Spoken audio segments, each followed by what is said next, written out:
What's good in the hood, everybody? It is Pop the Question Mondays. Let's get the conversation popping. Sex after 50.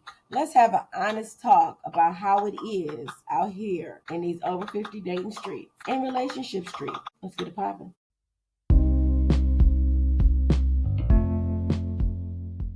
Let's face it.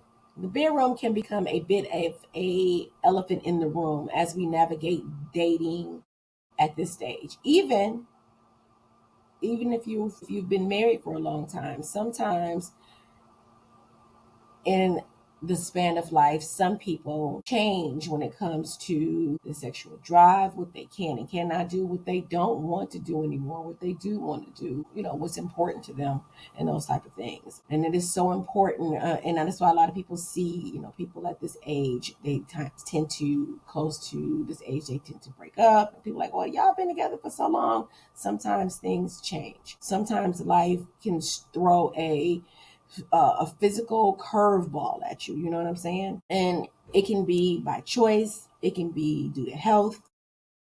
It can be just due to changes, emotionally, hormonal, all of the above. So let's talk about it. Now, I put this question out in my DMs last week, and I got a lot of feedback from a lot of people, both men and women, about the challenges of dating and have dating, being in a long-term relationship, and having a active, for them, sexual life, a healthy sexual relationship with their partners, or if they're single, trying to find somebody to have a healthy sexual relationship with. Okay, so for some of the amazing men out there, they shared on their ends they have health conditions like diabetes or other issues that can bring erectile dysfunction into the picture. And at this age, a lot of the men were talking about how it's hard for them to discuss those things and to come to terms with those situations as well. And it's just not a reflection of desire, but a genuine physical hurdle. You know what I mean? It's not like that they don't want to. Sometimes they can't. And for some of, my phenomenal women out there, the joys of menopause, bitch, let me tell you about that, can sometimes bring intimacy challenges. I can say that thankfully for me, and I say thankfully, but it's all of the symptoms are son of a bitch. But I haven't had any intimacy or sexual symptoms, knock on wood, from my menopause. But I have had other things. A lot of women experience vaginal dryness or even some discomfort to extreme discomfort when having sex. So it makes it less enjoyable experience for them.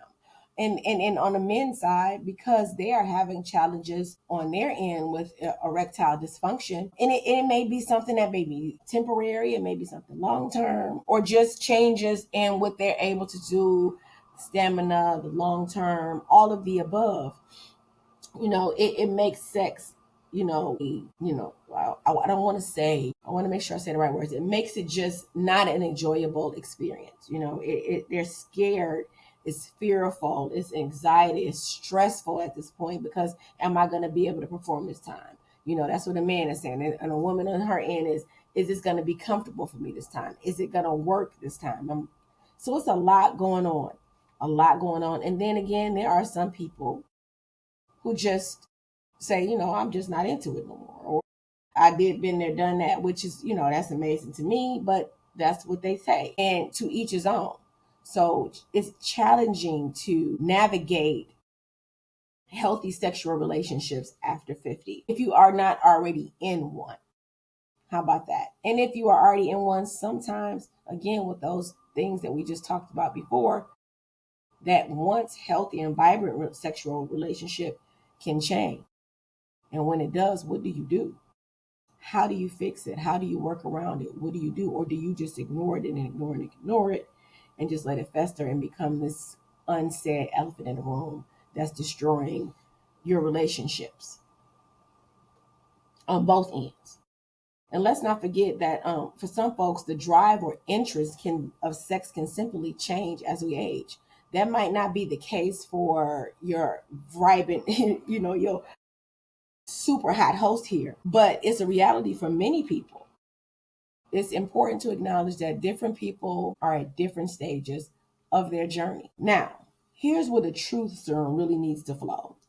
If you're looking for a long term, intimate relationship, there are crucial conversations to have with anyone you're serious about. It's not about blame or fault. And if you already are in a long term relationship and you're having these issues on either side, if you're the one that's having issues, if you're the one that's experiencing not being able to have a healthy sexual relationship, then y'all need to talk.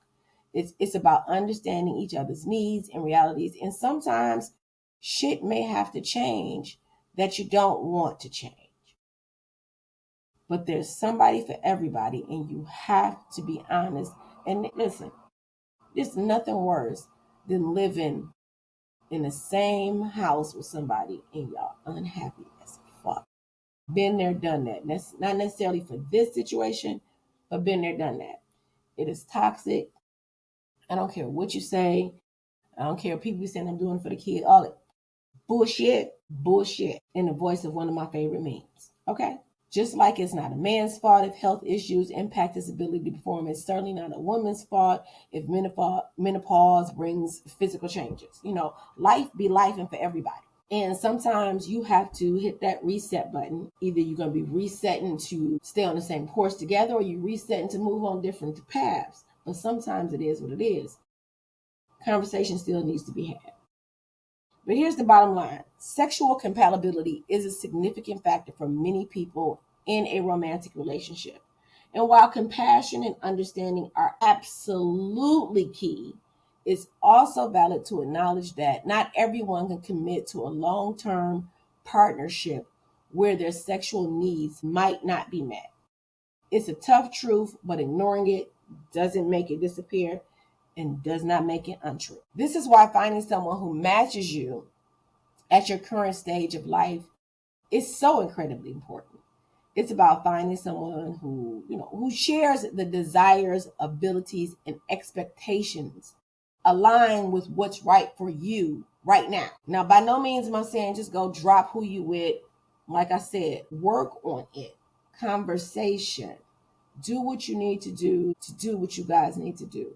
And if ultimately it's not going to work, then it's not going to work today. It's still not going to be working in 10 years if y'all don't fix it. So that's what I'm saying.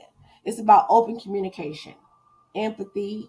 You got to have some empathy and willingness to explore intimacy in ways that works for both of you. Or maybe that looks like adjusting expectations or exploring different forms of intimacy or simply being honest about what you need and what you can offer.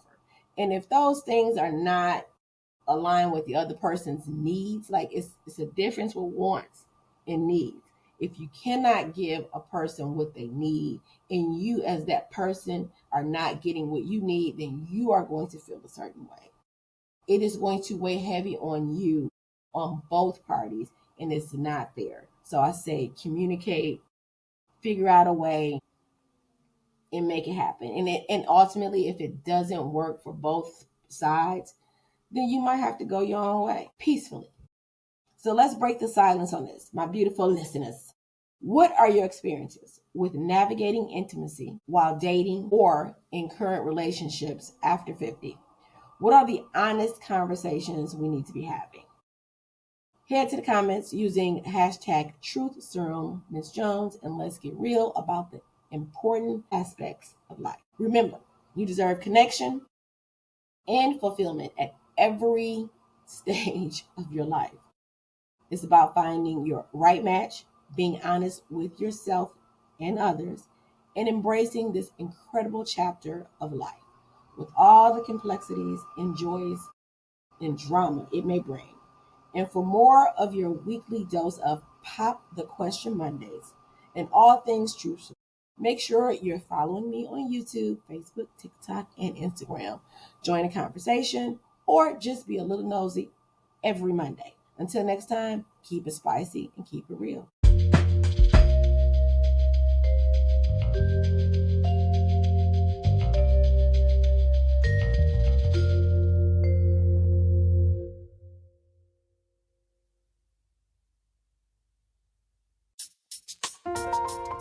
Pop the Question Mondays.